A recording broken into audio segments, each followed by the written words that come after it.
Hello guys, magandang gabi. Narito ulit tayo sa ating pinaka-latest weather analysis sa araw na ito ng Huwebes hanggang Sabado, Disyembre 8 hanggang 10, 2022. At ito ang ating Tagalog version, pinaglilingkod sa inyo ng Typhoon 2000. At patuloy pa rin natin binabantayan yung low pressure area 92W na kasalukuyan na loob na po siya ng Philippine Area Responsibility at bagyang lumaki ang kanyang sirkulasyon. Yung kanyang outer trough o yung extension ay nakakaabot na po dito sa may Kabikulan, Visayas at Silangan, Mindanao. At nakikita po natin sa ating GraphSat kanina, yan po, yung kanyang trough ay nakaka-affect na dito sa mga areas na binanggit natin.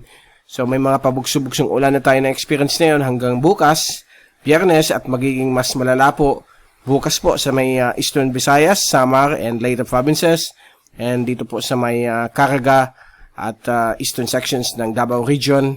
Bukas po yan. And then by Saturday and Sunday, dito naman po yan sa Kabikulan. So mga kababayan natin, dito sa Rion, Bicol, sa 6 na probinsya, ay maghanda po sa posibilidad ng malalakas na ulan na magresulta po ng mga pagbabaha at landslides sa mga hazard-prone areas ng mga bayan ninyo. At dito rin po sa may Eastern Visayas ay magkakaroon din po dyan ng malalakas na ulan simula bukas, Biyernes. At in-upgrade na po ang probability na maging bagyo po ito. Nasa 35 to 65% o medium chance. At baka bukas or early Saturday, magiging isa na po siyang tropical depression base po sa mga computer models.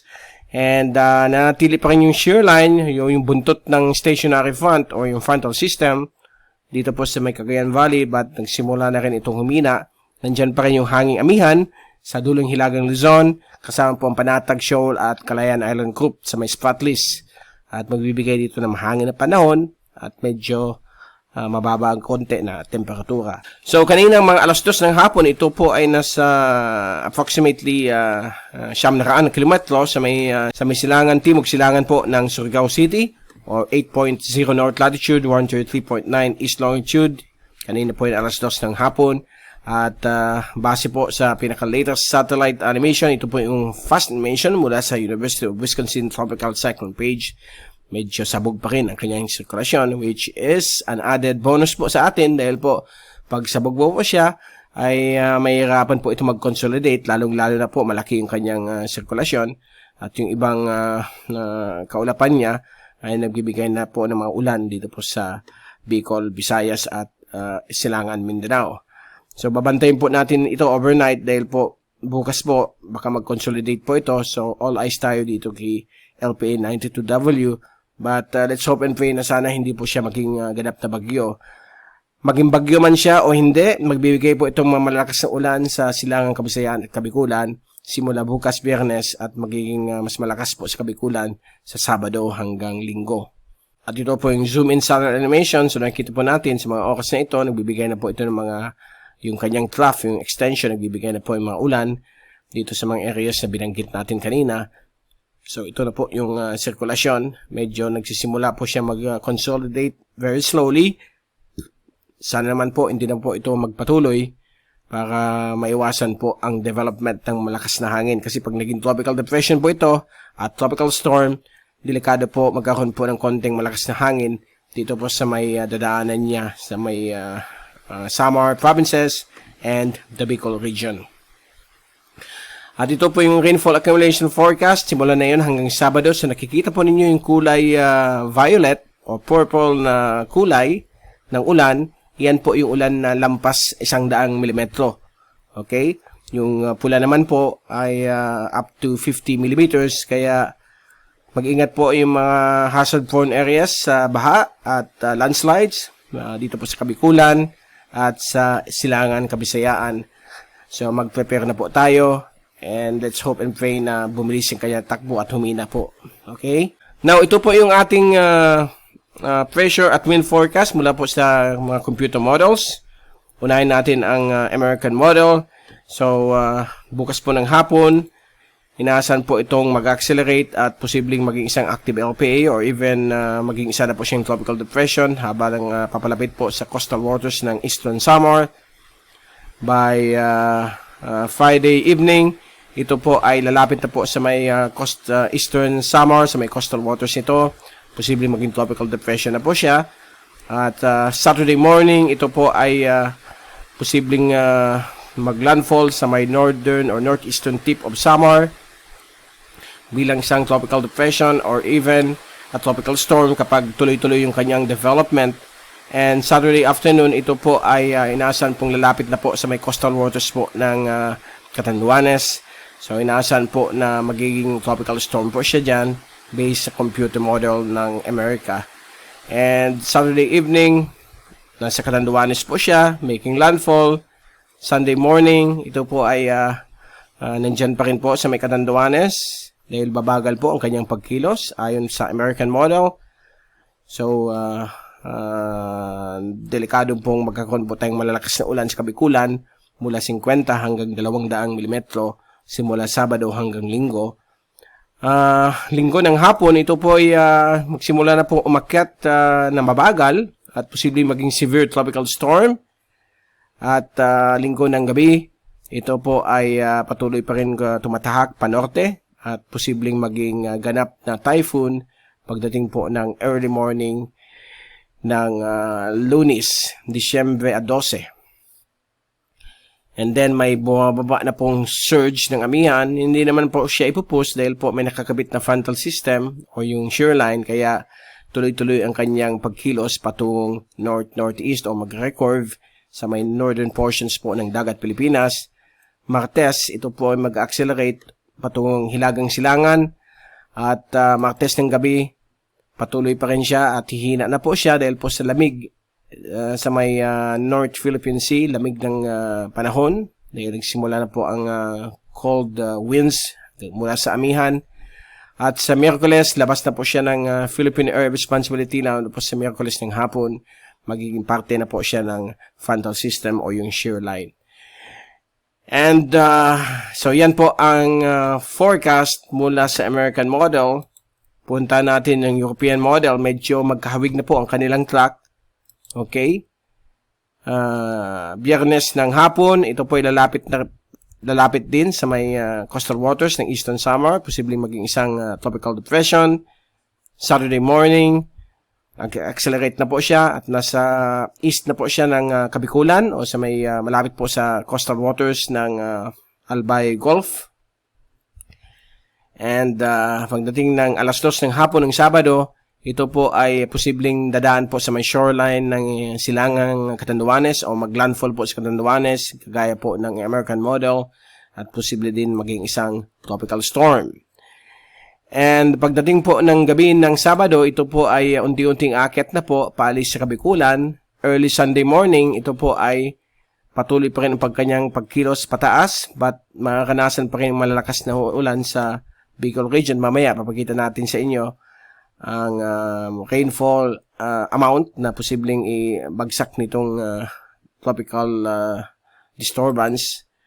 At Linggo ng hapon, ito po ay lalapit sa coastal waters ng Aurora Province at Isabela. At Monday early morning, ito po ay lalapit sa may Palanan coastal waters, sa Palanan, Isabela. Monday afternoon, ito po ay magsimula na mag-recurve. Martes ng umaga, ito po ay gumagalaw na po ng Hilagang Silangan but mayroon pong surge ng amihan na posibleng magpahina nito from a tropical storm, magiging tropical depression or even just an area of low pressure, yung tinatawag nating remnant low. Miyerkules ng umaga, ito po ay unti-unti pong malulusaw dahil po sa lamig ng amihan. Miyerkules ng hapon, ito po ay pupush ng amihan pababa. And Huwebes, wala na po. Lusaw na po itong si LPA 92W. So yan po ang forecast ng European model. Kung titingnan natin yung mga ibang performing global models like yung Australian model na Access, yan po siya. Low pressure area lang siya, okay? Hindi siya bagyo.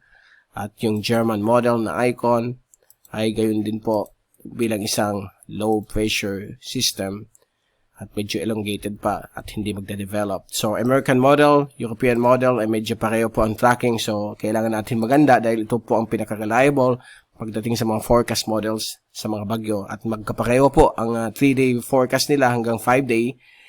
At kung titingnan natin yung tracking ng American model, ganito po siya. Okay. So, dadaan po siya dyan. And then, akit siya pa ganito. Ang European model ay dito rin siya dadaan. Okay. Dito. At lapit po dito sa may coastal waters ng Aurora at Isabela. At pagdating nito, ay akit po siya dito at malulusaw po siya pa ganyan. So, itong pag-recurve niya at pag-loop na pababa ay dahil po sa bagong surge ng amihan na sa American model ay hindi masyado malakas. But ang i-focus natin dito, yung tinatawag natin 3-day forecast. So, pasok na po sa 3-day forecast at mataas po ang probability na ito na ang kanyang at mataas na po ang probability na ito na po ang kanyang track. At maganda po tayo dahil po may possibility na maging bagyo po ito, either a tropical depression or even lumakas, pwede pa po siyang lumakas bilang isang tropical storm, but minimal lang po. Ang medyo grabing dala nito ay yung ulan. At kung titingnan natin yung rainfall mula sa European model, bukas ng hapon ay magbibigay na pong malalakas na ulan sa may Eastern Visayas. Biyernes ng gabi, Visayas o sa may Samar provinces. Early morning ng Sabado, makaka-apekto na po sa Camarines Sur, Albay, Sorsogon, and Catanduanes. Magiging mas malakas po pagdating ng hapon o gabi. Ayan po. At hanggang morning na po o tanghali ng linggo yan. Pagdating ng linggo ng hapon, hina po ang ulan sa Kabikulan o even Sunday morning. Depende kung bumilis ang kanyang takbo. At magsishift na po yan sa may Cagayan Valley at Eastern Luzon ang mga pag-ulan. At magiging mas malakas po sa linggo ng gabi hanggang early morning ng Monday or Monday morning, December 12, sa may Cagayan at Isabela. So mga kababayan natin sa Cagayan, Isabela, Sunday evening to Monday morning po ang malalakas na ulan kung matutuloy po ang tracking ng European model. Dahil ito po ang pinaka reliable when it comes to rain forecast. So, babantayin po natin ito araw-araw. Okay? So, yan po ang babantayin natin. Paghandain mo po natin itong bagyong ito o itong low pressure area. Dahil po, may posibilidad na maging bagyo po ito habang ito po ay lumalapit po sa Eastern Samar at Bicol region. So, please take all necessary precautions at magkita-kita ulit tayo bukas para ibigay sa inyo yung pinaka-latest sa ating panahon at possible special coverage ng bagyong bibigyan ng pangalan as Rosal. Kapag in-upgrade na po ito ng Pag-asa, first time po ito gagamitin since pinalitan po ito, pinalit po ng pangalan na ito si Reming. So, itong Rosal ay first time gagamitin. At, so, yan po ang situation kapag maging ganap na bagyo mula sa Pag-asa. So, we will keep you updated. See you again tomorrow. Ito si Mike Padua. Good evening. Stay safe always. Let's pray hard na sana hindi na siya lumakas. At maraming salamat po sa pagpanood nyo sa aking channel.